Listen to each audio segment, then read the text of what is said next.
Amados professores, a paz do Senhor, estamos aqui para dar continuidade às lições desse trimestre. É sempre importante a gente linkar ao tema geral, né? Conforme a revista que a nossa casa publicadora nos ofereceu para esse trimestre. A justiça divina, a preparação do povo de Deus para os últimos dias, no livro de Ezequiel. E para esta lição de número 5, programada para o dia 30 de outubro de 2022, nós estudaremos o tema importantíssimo e atual também, contra os falsos profetas. Permitam-me, porém, antes de adentrarmos especificamente no tema da lição, lembrar a todos de que esta será uma data marcante para nós, o povo evangélico, para a nação brasileira de forma geral, por se tratar do segundo turno das eleições. Então, os que assistirem antes, é claro que a maioria vai fazer isso, nós não nos esqueçamos de fazer a nossa parte como crentes e como cidadãos também. Essa é a primeira observação para essa data, 30 de outubro. Uma outra observação importante é que ela é véspera de Halloween. Halloween é essa comemoração que se chama Dia das Bruxas. Isso, claro, que confronta a palavra de Deus e nós, o povo crente, servo de Deus, futuros cidadãos dos céus, temos que cuidar demais de nossas crianças, adolescentes, jovens, porque essa cultura está permeando a sociedade brasileira. E se os pais, nós, as lideranças na igreja não estivermos atentos, os nossos jovens, adolescentes, crianças se contaminarão com isso aí, tá certo? Então, fica essas duas observações para essa data. Agora vamos falar da nossa lição abençoada. Já no texto áureo, temos aqui o apóstolo Pedro nos orientando, né? Quando ele escreveu, e também houve, observe que ele usou o tempo passado, e também houve entre o povo falsos profetas, como entre vós haverá, usou o tempo futuro, analise bem essas duas condições, como entre vós haverá também falsos doutores, que introduzirão encobertamente heresias de perdição, e negarão o Senhor que os resgatou, trazendo sobre si mesmos repentina perdição. 2 Pedro 2:1. Eu fiz essa alusão ao tempo verbal utilizado por Pedro no passado e no futuro, porque isso aqui dá uma noção de continuidade. Uma continuidade ruim, uma continuidade perniciosa. Ele falou, acontecia esse fato ruim e continuará acontecendo. Mas que a misericórdia de Deus venha sobre nós, essa lição aqui, ela servirá, como toda a palavra de Deus sempre serve, né? Mas essa lição aqui especificamente, ela servirá para chamar a nossa atenção para esse assunto tão importante. Curiosidade, os profetas não deixaram de existir. Alguém pega equivocadamente o versículo de Mateus, quando Jesus fala que João Batista foi o último profeta, mas faz uma análise fora de contexto e acha então que profeta foi só até aquele homem ali, João Batista, que dali para frente somente o dom de profecia. Mas não é bem assim. O próprio Jesus e Atos dos Apóstolos e outras passagens no Novo Testamento fazem alusão a irmãos e irmãs portadores dessa qualidade de profeta, ok? Mas o que a gente pode já também em caráter introdutório falar dessa função, o que difere o profeta, né, dos dias de hoje para os do Antigo Testamento é que naquele caso era como função o homem que recebia a função de profeta, ele tinha aquilo como um cargo. Havia inclusive profeta que era servidor público com o cargo de profeta, entende? Então nisso consiste a principal diferença entre o profeta daqueles dias e o profeta odierno, né? Que é o homem, a mulher, servo de Deus, que é portador do dom, nós usamos essa expressão com base na palavra de Paulo, um dom, uma dádiva de Deus para alguém que Deus queira dar. Então, essa pessoa é portadora do dom de profecia. E também, nós não podemos nos esquecer disso, essas pessoas não profetizam quando querem. Essas pessoas não podem ser consultadas por alguém, me diga aí o que eu devo fazer sobre isso, sobre aquilo outro, e ela automaticamente, isso aí vai ser assim ou daquele jeito, como que se fosse o próprio Deus falando a todo tempo, todo instante, em qualquer circunstância. Então, não é assim, ok?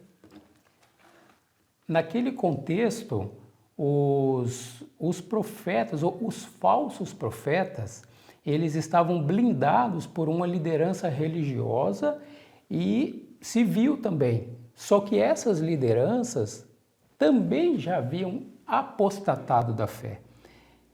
Eram lideranças que deveriam estar servindo ao Deus verdadeiro. Finalmente eles estavam na nação de Israel, que era o povo eleito, né?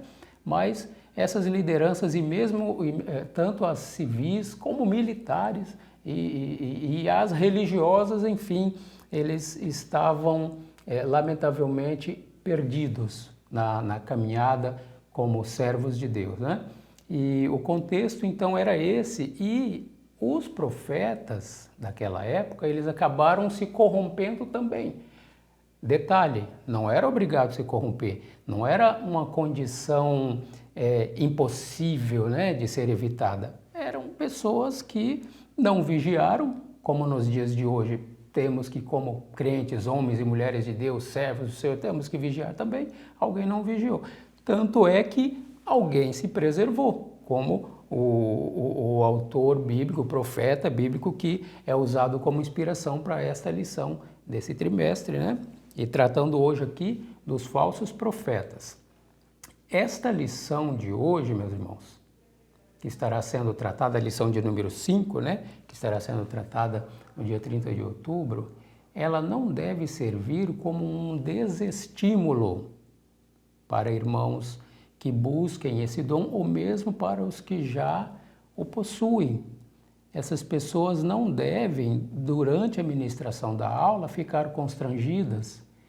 Esta palavra, este ensinamento que estará sendo trazido, não é para colocar nenhum peso, né, sobre os ombros desses nossos irmãos.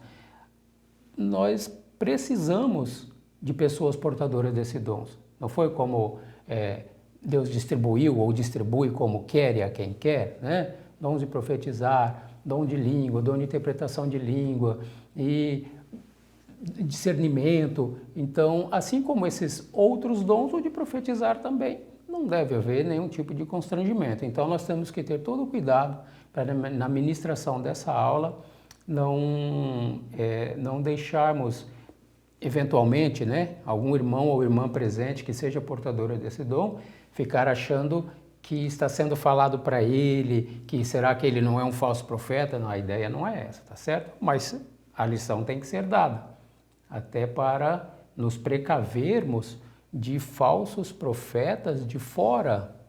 Hoje, com a internet, o nosso povo acaba tendo acesso a muito conteúdo, irmãos, nem sempre saudável. Estou me referindo a conteúdos evangélicos, pastores, homens e mulheres de Deus que usam as redes sociais para disseminar ensinamentos. Ensinamentos esses que vêm muitas vezes em tom de profecia.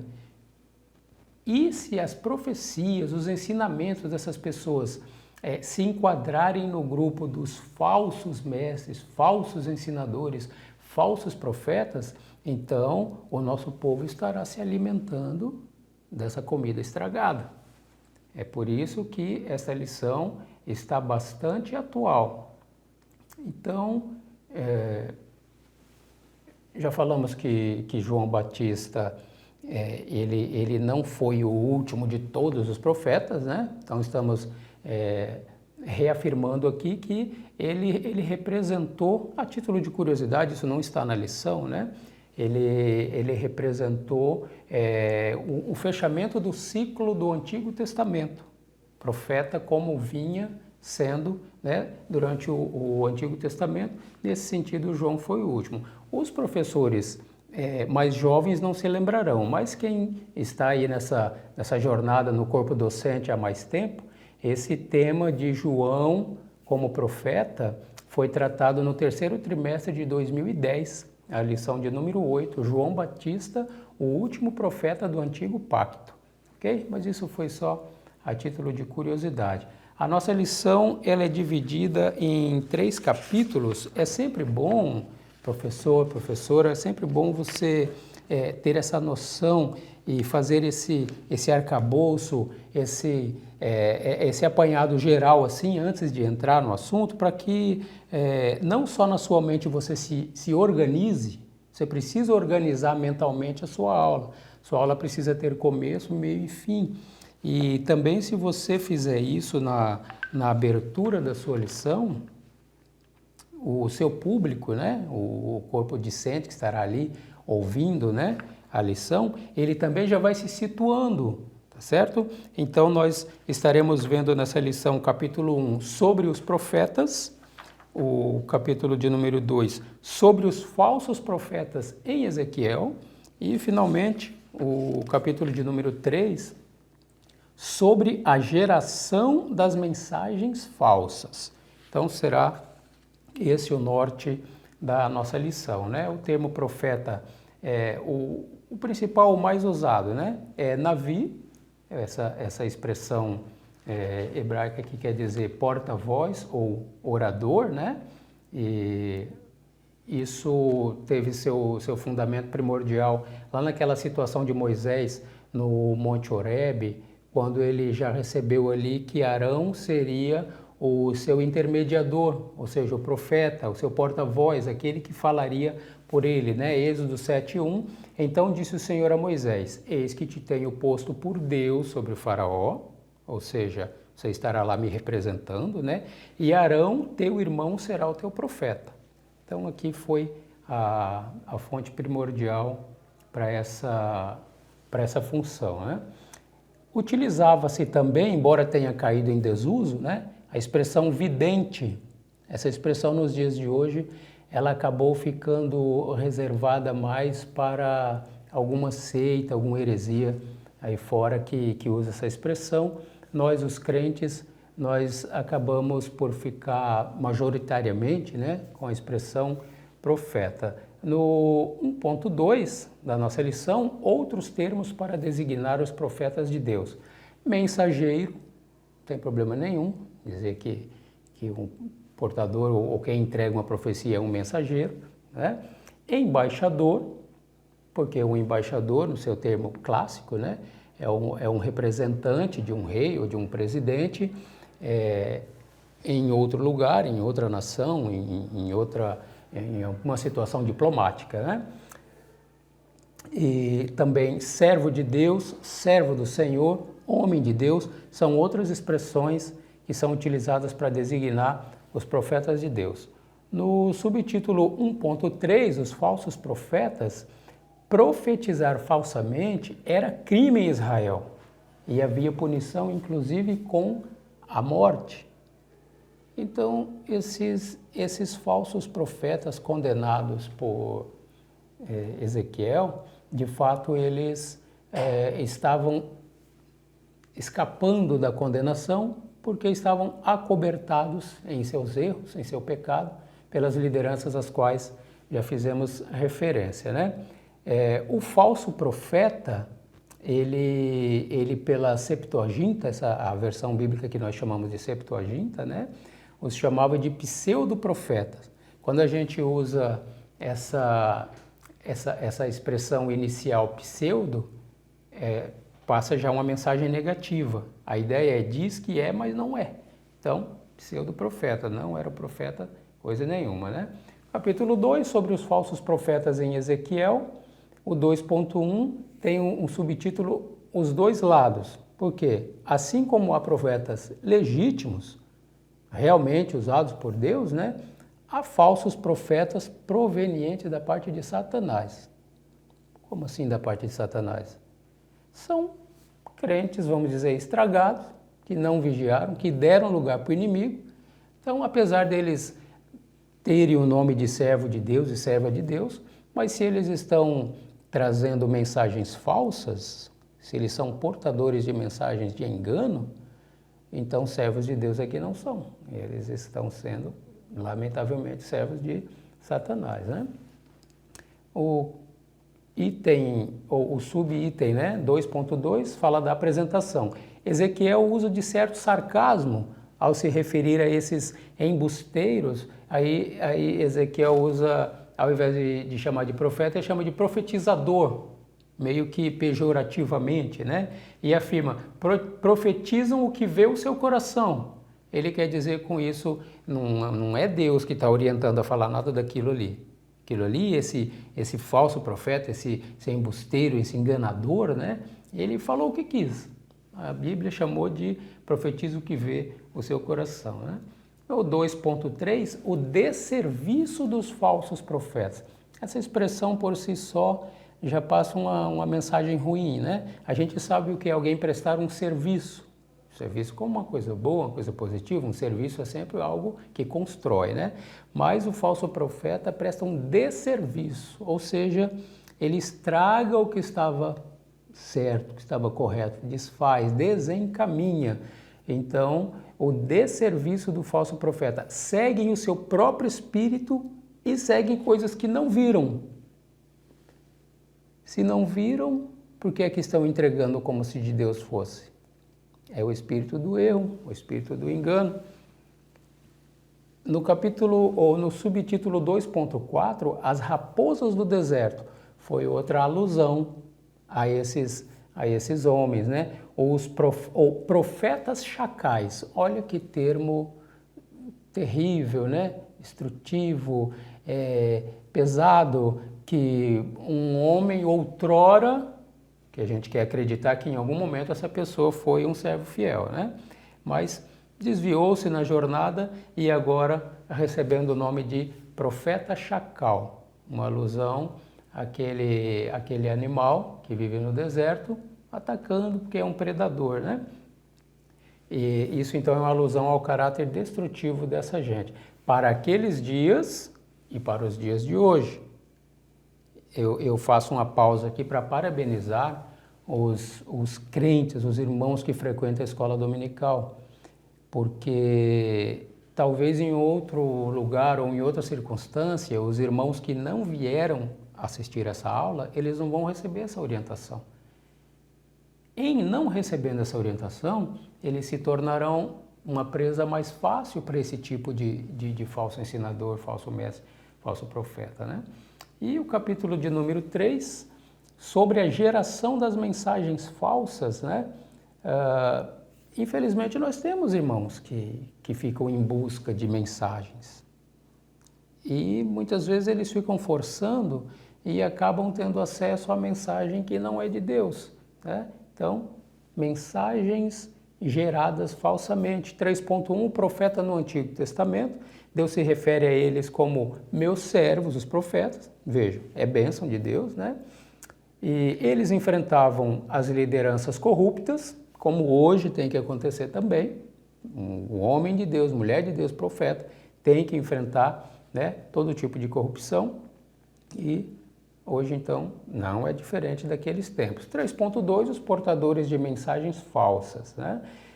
Adivinhação mentirosa é como o texto bíblico da lição, né, está dizendo, que está lá em Ezequiel 13, de 1 a 10. Um desses versículos ali está dizendo que eles trabalham com adivinhação mentirosa, coisa terrível, né? Grande era o prejuízo que esses homens provocavam, prejuízo político, militar e administrativo, claro, além do religioso. E o 3.3, a ira de Deus contra os falsos profetas. Eles não se intimidavam com o crime que cometiam, ou seja, estavam conformados com o erro. Preferiam estar bem com o rei, que por sua vez já havia se corrompido, né? E nós concluímos dizendo, meus irmãos, que devemos estar atentos a todos os movimentos estranhos que aparecem nas igrejas, e de vez em quando aparece um. E hoje nem precisa vir na igreja mais, conforme falamos, as redes sociais estão aí para entrar nas nossas casas, né? Onde há o verdadeiro, há também o falso, conforme nosso texto áureo. Dá uma relida lá depois, vigiemos, né? O problema é acreditarmos cegamente, sem confrontar com a palavra de Deus. Procure sempre confrontar com a palavra de Deus. Se não conferir com a palavra, aquela mensagem não merece ser recepcionada. A disseminação de heresias é a prova maior de que os falsos profetas estão em nosso meio. Cuidado, meu irmão, cuidado, minha irmã. Deus te abençoe e que essa lição te robusteça espiritualmente, te mantenha preparado e que você sirva de canalizador para fazer chegar o ensinamento correto, adequado, sadio, resistente, que é a palavra de Deus para a vida daqueles que vos cercam. Deus abençoe a todos, em nome de Jesus.